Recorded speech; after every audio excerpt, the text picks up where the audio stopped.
Bonsoir à toutes et à tous, il est 22 heures. Bienvenue dans cette nouvelle édition. Voici les titres de l'actualité.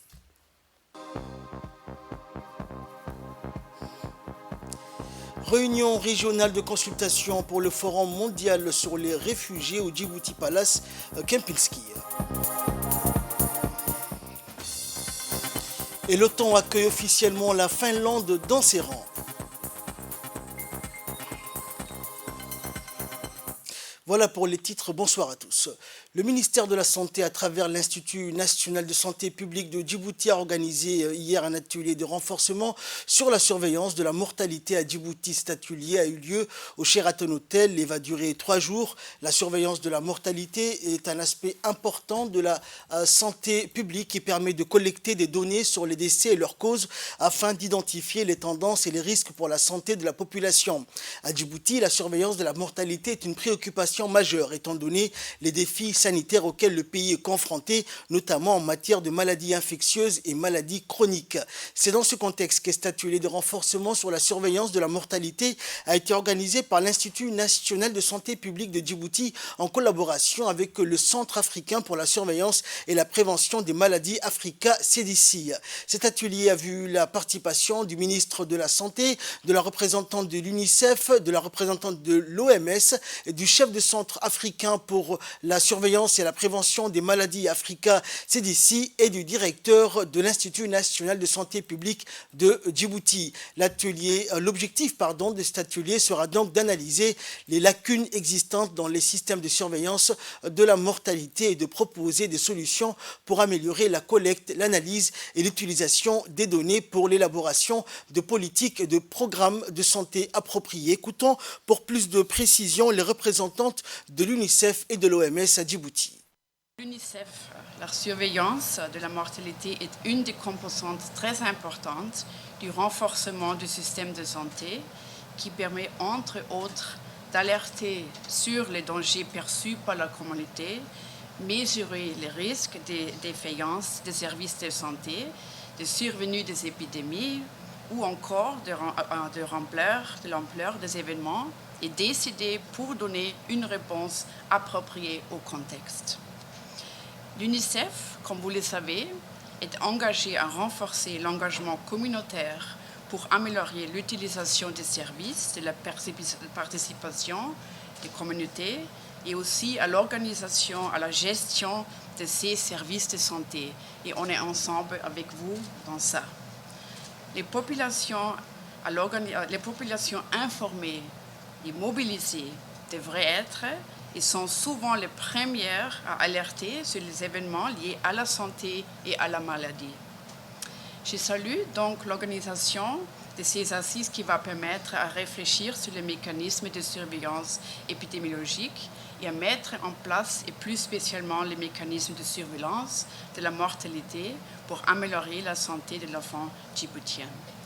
Il n'y a pas un sujet plus important de parler de la mortalité.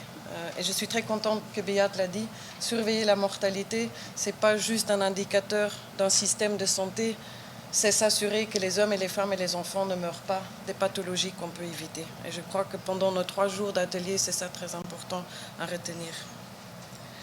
Ces données épidémiologiques sont d'une importance primordiale pour connaître l'état de la santé de sa population.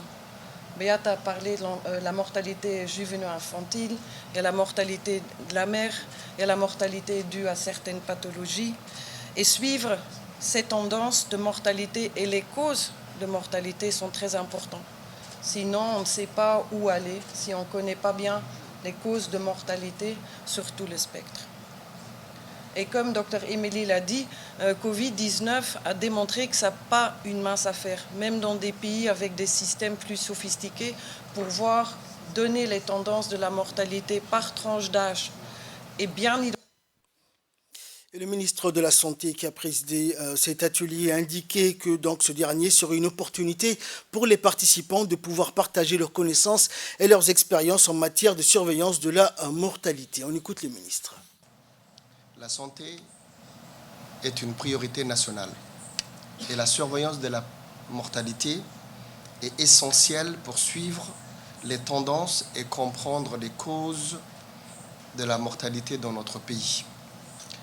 nous avons constaté ces dernières années une nette diminution de la mortalité infantile et maternelle, ainsi qu'une amélioration de la prise en charge des maladies infectieuses comme le VIH-Sida et la tuberculose. Cependant, nous avons encore du travail à faire parce que chaque décès est un décès de trop.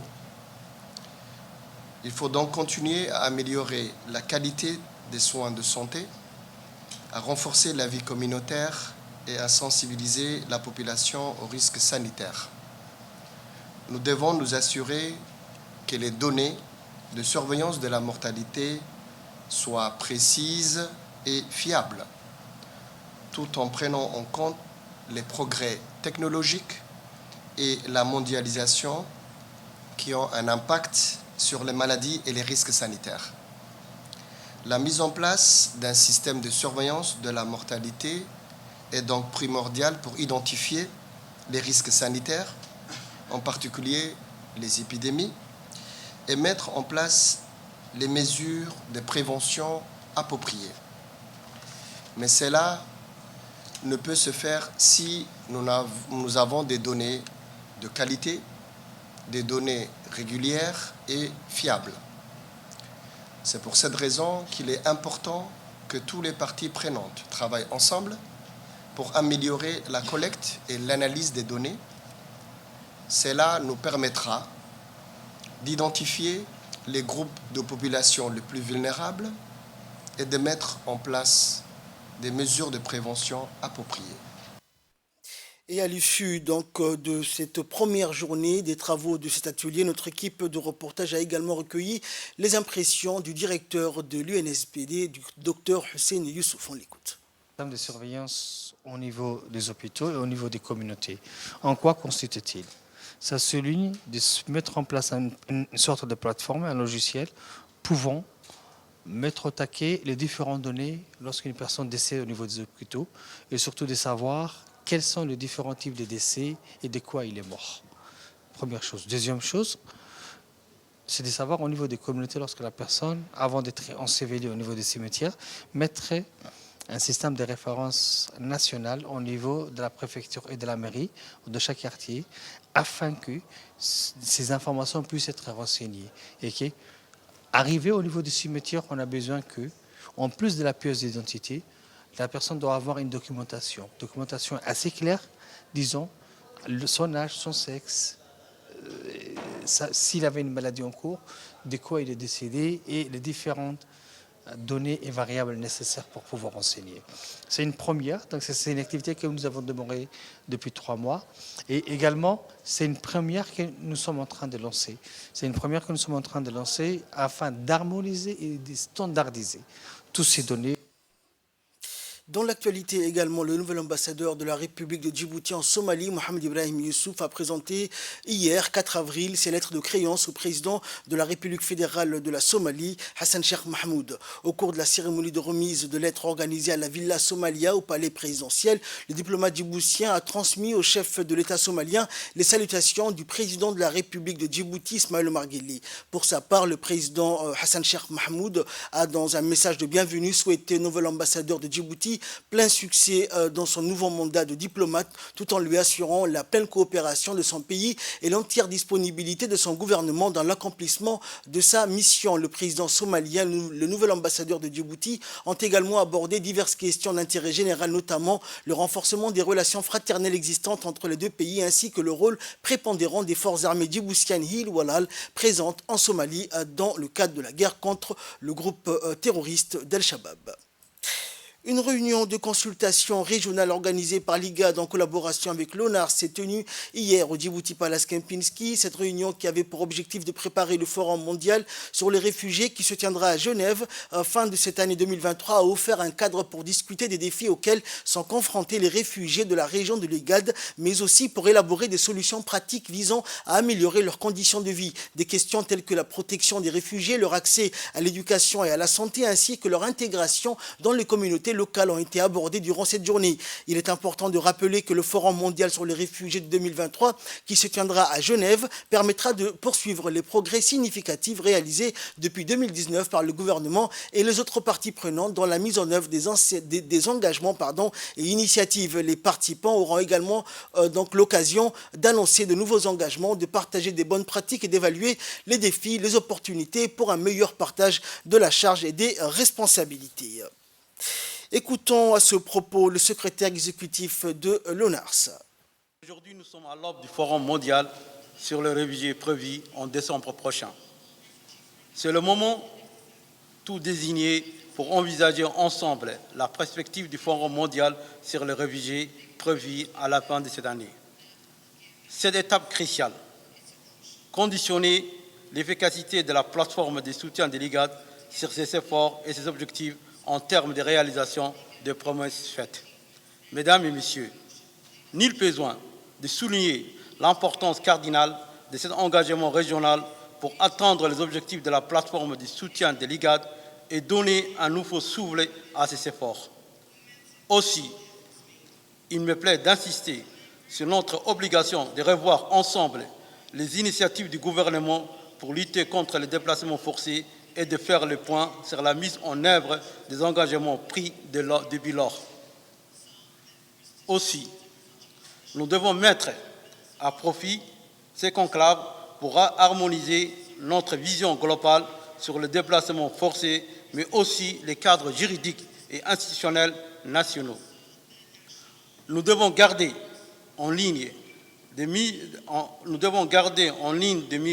les promesses et les engagements pris lors du premier forum sur les réfugiés, ainsi que l'essentiel des initiatives de lutte contre les déplacements forcés. L'initiative de l'IGAD pour des solutions durables aux déplacements forcés a tout le soutien de notre pays, d'où l'adhésion sans réserve de la République de Djibouti à la stratégie régionale pour l'initiative de solutions pour la solution des déplacements à l'intérieur et à partir du Soudan et du Soudan du Sud. En conclusion, j'aimerais rappeler que la République de Djibouti est un voilier de mouvements migratoires dans la région, avec près de 35 000 réfugiés et demandeurs d'asile accueillis sur notre sol. Sous l'impulsion du chef de l'État, son Excellence M. Ismaïl Omar Guelleh, notre pays est salué comme étant un modèle dans l'action humanitaire, car depuis le sommet des Nations Unies à New York en 2016, puis à Nairobi, lors du sommet ou de leader du monde, la République de Djibouti avait adhéré aux engagements internationaux du cadre d'action global pour les réfugiés et ses modalités d'application. Grâce à la détermination du président de la République, son Excellence M. Ismaïl Omar Guelleh, premier défenseur de la cause des plus faibles et des plus déshérités, nous pouvons être fiers de la belle réputation de notre pays. Et de son côté, la directrice de la division santé et développement social à l'IGAD, Fathia Aboubakar Alouane, a indiqué dans son allocution que lors d'un sommet spécial en mars 2017 sur les solutions durables pour les réfugiés somaliens et la réintégration des rapatriés en Somalie, les États membres de l'IGAD avait décidé d'adopter une approche régionale pour trouver des solutions durables pour les populations déplacées et leurs communautés. Donc, à cette occasion, le sommet a reconnu la nature régionale des impacts et des solutions pour le déplacement et a appelé à un renforcement du cadre d'intégration et de coopération régionale. Dans la continuité d'opérations de contrôle sur le terrain pour garantir la stabilité des prix des denrées alimentaires de première nécessité pendant ce mois béni du Ramadan, les agents de contrôle du ministère du Commerce et du Tourisme ont effectué une descente dans la commune de Boulaos, en particulier dans le quartier Engela, pour vérifier le respect des prix homologués. Les contrôleurs ont constaté des hausses de prix injustifiées chez certains commerçants. Renforcer, c'est l'objectif principal de répondre au défi des augmentations de prix injustifiées en veillant à la disponibilité adéquate des produits sur le marché et en s'assurant que les prix homologués par le ministère du Commerce sont respectés. Par conséquent, tous les points de vente en infraction ont été convoqués et leur commerce fermé par les agents de contrôle du ministère du Commerce. Le ministère lance un appel à tous les opérateurs économiques pour qu'ils respectent les prix homologués. En nouvelle nationale, toujours un camion semi-remorque djiboutien transportant 2 conteneurs remplis d'huile végétale s'est renversé lundi dernier près du carrefour de la bretelle de Doralé au niveau du Doralé Multipurpose Port. Vu le chargement du camion et le risque majeur d'accident, le centre opérationnel de la gendarmerie nationale a aussitôt mobilisé plusieurs équipes de l'escadron de sécurité routière. Légèrement blessé, le conducteur a été évacué vers les urgences par le SMUR. Entre-temps, la grue élévatrice de la gendarmerie a été dépêchée sur les lieux et le camion ainsi que ses 2 conteneurs ont été dégagés de la chaussée. Tout de suite après, la circulation a été rouverte. En ce qui concerne le constat d'usage, il a été établi par les gendarmes de la sécurité routière de PK12. En cette période de Ramadan, marqué par la recrudescence des accidents de la circulation, la gendarmerie nationale appelle à la vigilance des usagers et surtout le respect strict des dispositions du code de la route. Après l'annonce par l'agence météorologique de Djibouti, la région de Dikil a connu de fortes pluies durant cette semaine. La pluie n'a causé heureusement aucun dommage et par la crue de l'Oued Chekaiti qui a perturbé le trafic, les passagers des piétons au centre-ville. Et cette forte pluie a rendu le climat de la ville d'Dikil agréable. Cela a d'ailleurs fait ravir la population de la ville de l'Unité en plein Ramadan. Concernant les activités commerciales telles que la vente des fruits et légumes et la pastèque et dattes donc qui sont les plus prisés durant cette saison partout sur les artères principales de la ville. Dans la tradition musulmane, le mois béni du Ramadan est synonyme de partage, de générosité et de solidarité. Sport à présent, aussitôt après avoir reçu les équipements nécessaires à l'organisation du tournoi en ce mois béni du Ramadan, les associations sportives ont entamé les différentes activités programmées dans le cadre de ce mois béni du Ramadan. Ce tournoi a pour objectif l'épanouissement de la jeunesse djiboutienne à travers la pratique du sport organisée sous l'égide du secrétariat d'État au sport. Les compétitions qui dureront jusqu'à la fin de ce mois vont se dérouler dans plusieurs quartiers de la capitale et des régions de l'intérieur. Cette initiative justifie la volonté du secrétaire d'État au sport, Hassan Mohamed Kamil, de rehausser le niveau du sport national, mais aussi de faciliter l'intégration sociale, puisque le sport est le meilleur vecteur d'intégration. Pour s'assurer du bon déroulement des matchs, une équipe du secrétariat d'État au sport a sillonné les différents sites de la compétition retenus pour l'organisation. Outre le directeur du complexe de la formation sportive, la délégation a été composée également des cadres du département des sports, habitude enracinée pour les uns et véritable moyen de loisir et de distraction pour les autres. Ces manifestations sportives, si simples soient-elles, constituent le point de départ pour plusieurs joueurs amateurs qui deviendront plus tard professionnels.